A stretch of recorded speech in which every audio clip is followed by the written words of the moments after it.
दोस्तों, एक मर्तबा किसी गांव में एक मुसलमान का इंतकाल हो गया और उसके घर वाले या रिश्तेदार का पता नहीं था। और जब किसी मुसलमान का इंतकाल हो जाए और हालात ऐसे बन जाएं कि उसके घर में कोई भी मौजूद ना हो, उसके रिश्तेदारों के बारे में पता ना हो, तो ऐसे में गांव वाले और आसपास के लोग यह जिम्मेदारी संभाल लेते हैं कि इस दुनिया को छोड़कर जाने वाले को हम गुस्ल देंगे और उसको दफनाने का भी इंतजाम किया जाएगा। इसी तरह जब एक मुसलमान शख्स का इंतकाल हुआ तो उसके घर में कोई भी ऐसा मौजूद नहीं था जो उसको दफनाने का इंतजाम करता। इसलिए गांव वालों ने यह जिम्मेदारी संभाल ली कि इस मुसलमान को गुस्ल दिया जाएगा। गुस्ल के बाद जिस तरह जनाजे की तैयारी की जाती है, उसी तरह इस मुसलमान भाई के जनाजे की भी तैयारी की जाने लगी। और फिर नमाज जनाजा का ऐलान हुआ और आखिरकार मोहल्ले वाले और तमाम गांव वाले मैयत लेकर कब्रिस्तान पहुंच गए। कब्रिस्तान पहुंचकर उस शख्स की नमाज जनाजा अदा की गई और कब्र खोदने का काम शुरू हो गया।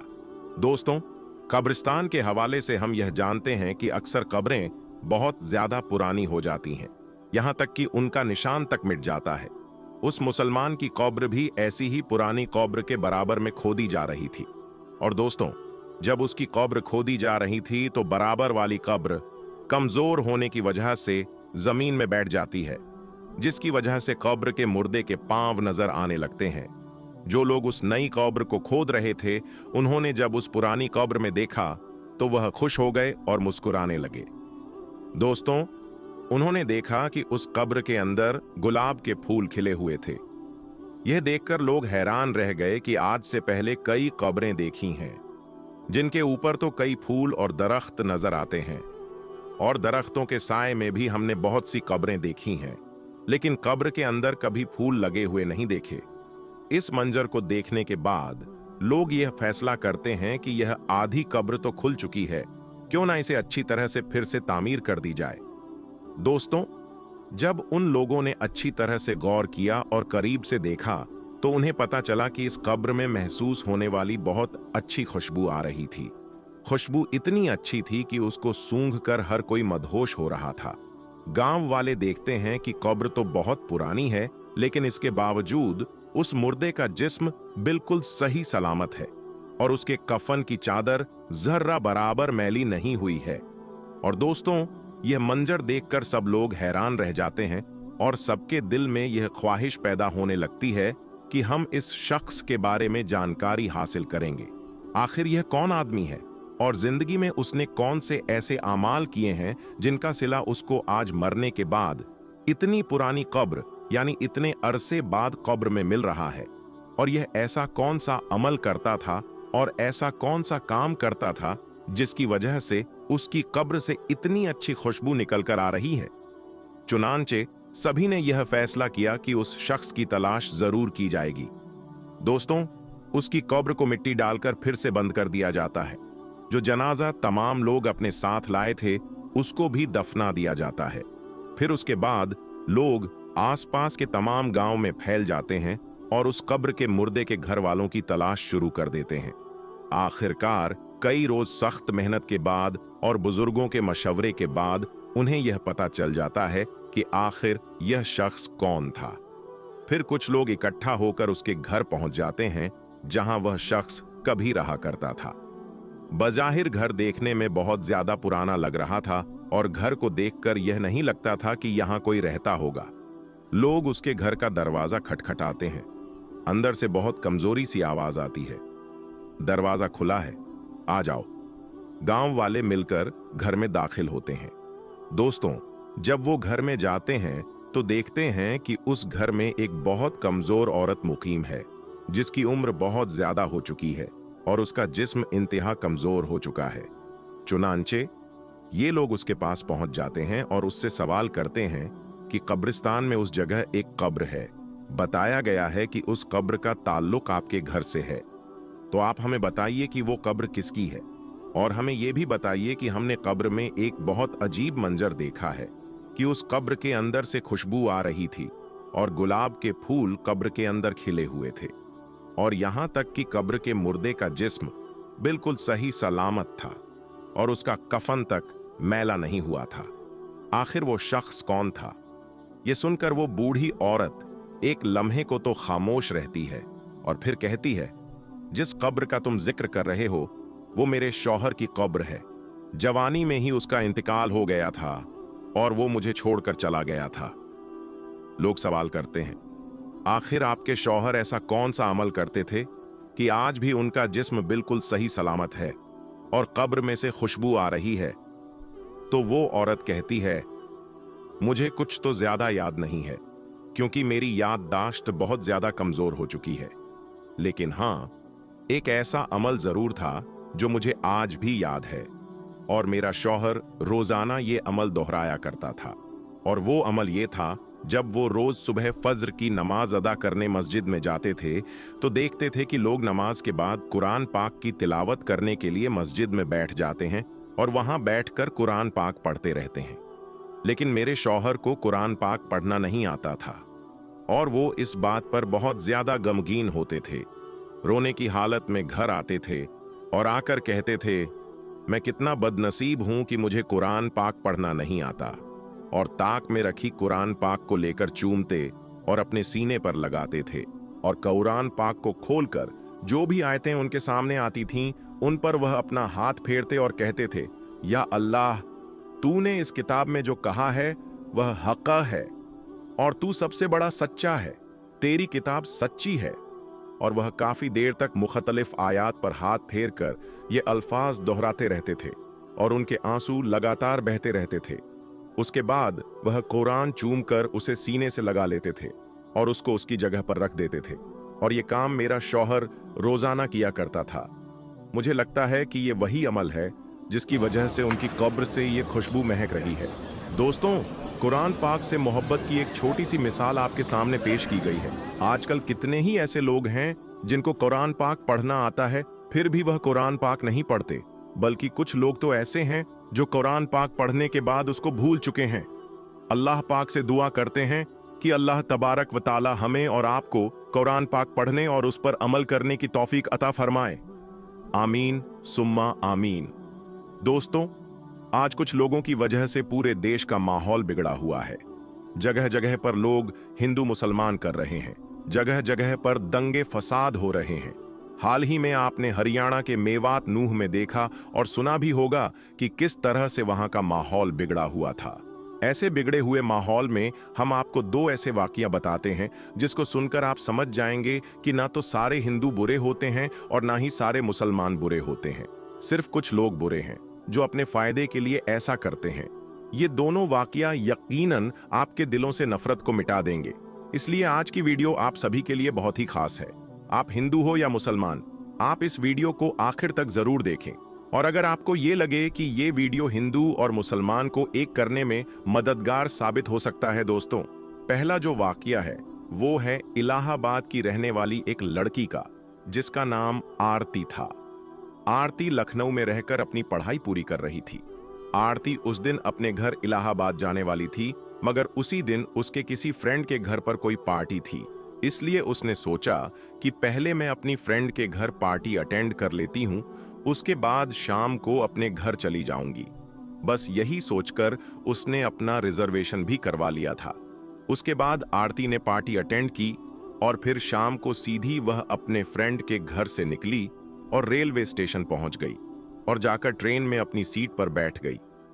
आरती का रिजर्वेशन जिस बोगी में था उसमें लगभग सभी लड़के ही थे, जिनके हंसी मजाक आरती को खूब डरा रहे थे। टॉयलेट जाने के बहाने से आरती पूरी बोगी में घूम आई थी। मुश्किल से पूरी बोगी में 2 या 3 औरतें रही होंगी। ये देखकर आरती डर से कांप सी गई, क्योंकि पहली बार वह रात के वक्त ट्रेन में अकेली सफर कर रही थी, इसलिए वह पहले से बहुत घबराई हुई थी और अब उसकी बोगी में सारे लड़के ही भरे पड़े थे। ये देखकर वह और भी ज्यादा डर गई थी। फिर वह खुद को सहज करने के लिए अपनी सीट पर बैठी और एक मैगजीन निकालकर पढ़ने लगी। बोगी में लड़कों का एक झुंड था जो किसी कैंप में जा रहा था। उनकी हंसी मजाक और उनके चुटकुले आरती को और भी ज्यादा डरा रहे थे। आरती के डर के बीच रात धीरे धीरे गुजरने लगी, मगर आरती अभी भी कांप रही थी। ये देखकर अचानक सामने की सीट पर बैठे लड़के ने कहा, हेलो, मेरा नाम अनिल है और आप तो डर के मारे पीली पड़ चुकी हो। तो आरती ने धीरे से कहा, हाँ।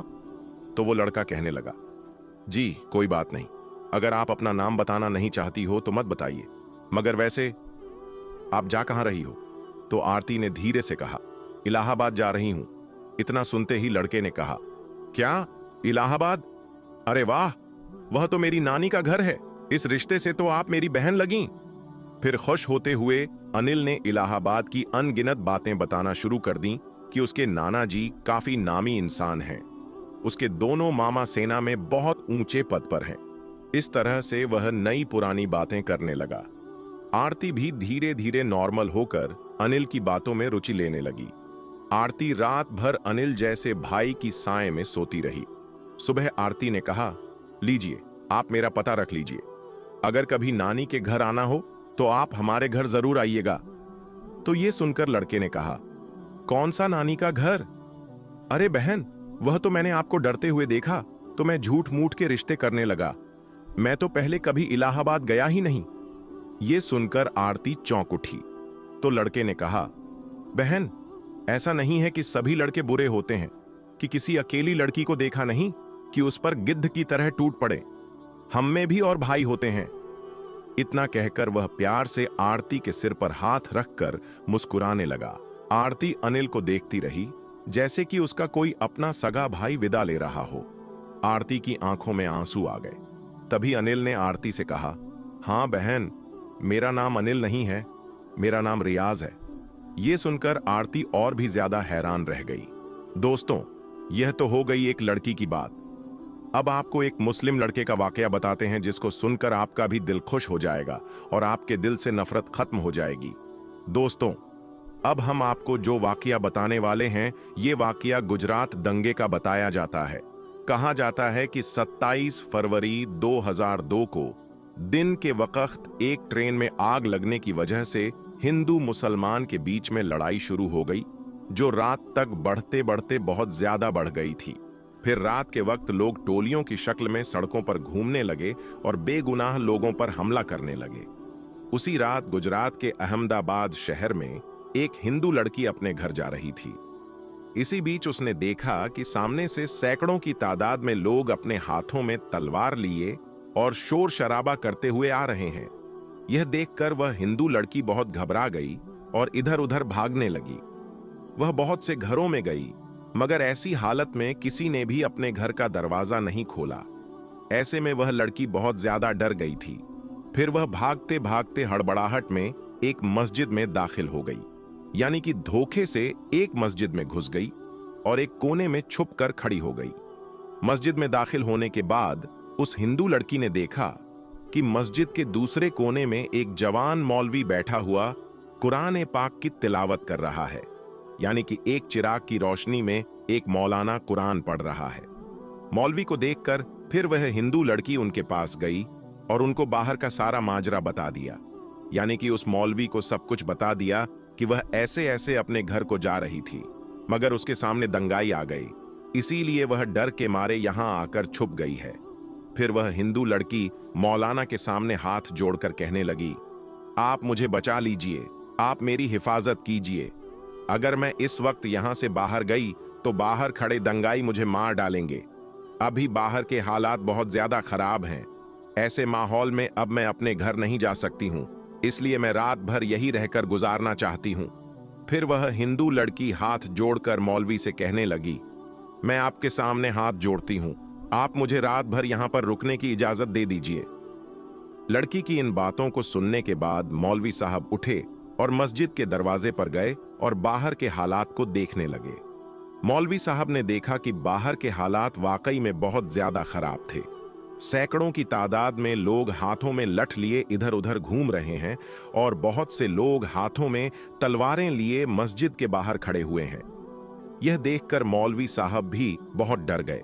उन्होंने मस्जिद का दरवाजा बंद किया और अंदर जाकर उस लड़की को मस्जिद में रुकने की इजाजत दे दी।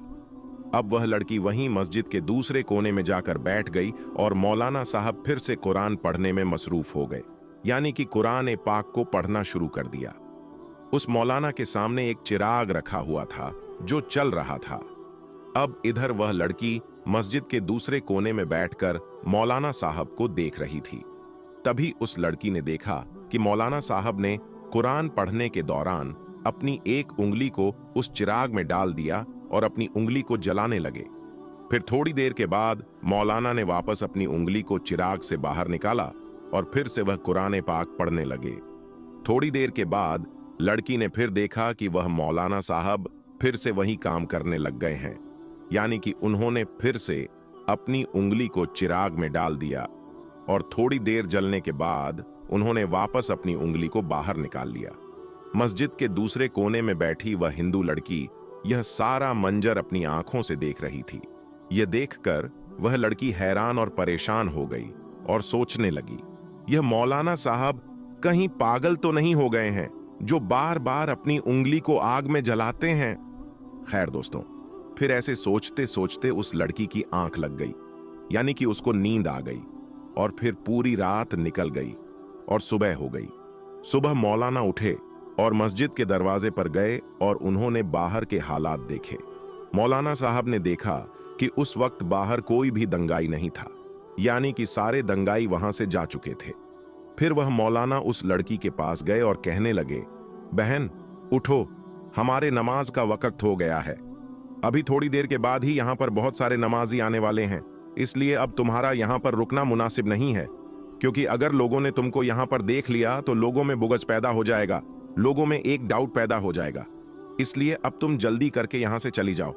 और मैंने बाहर जाकर देख भी लिया है, अभी बाहर के हालात नॉर्मल हैं, बाहर का रास्ता भी साफ हो चुका है, अब तुम आसानी से अपने घर को जा सकती हो।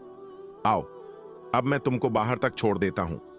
यह सुनकर उस लड़की ने कहा, अगर बाहर का रास्ता साफ हो चुका है तो मुझे जाने में कोई हर्ज नहीं, मगर मैं जाने से पहले आपसे एक बात जरूर पूछना चाहूंगी।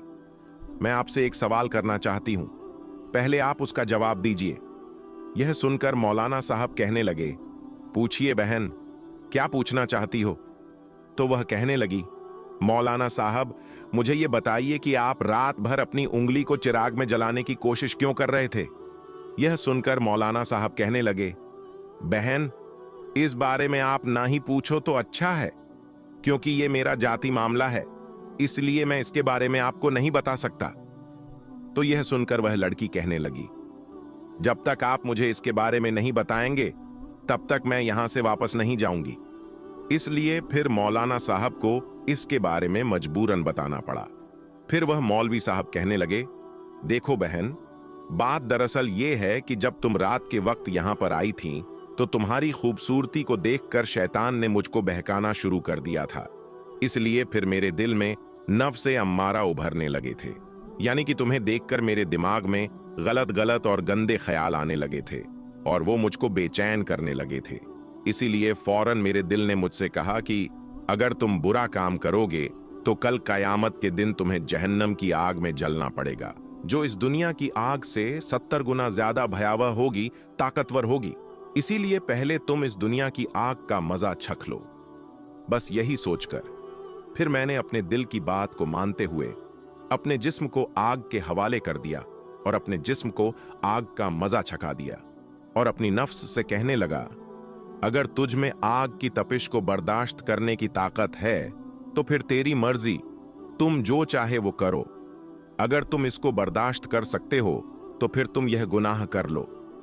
इस वजह से रात में जब जब भी मेरे दिमाग में गलत और गंदे ख्याल आए तब तब मैंने अपने नफ्स को आग के हवाले कर दिया और नफ्स को आग का मजा चखा दिया।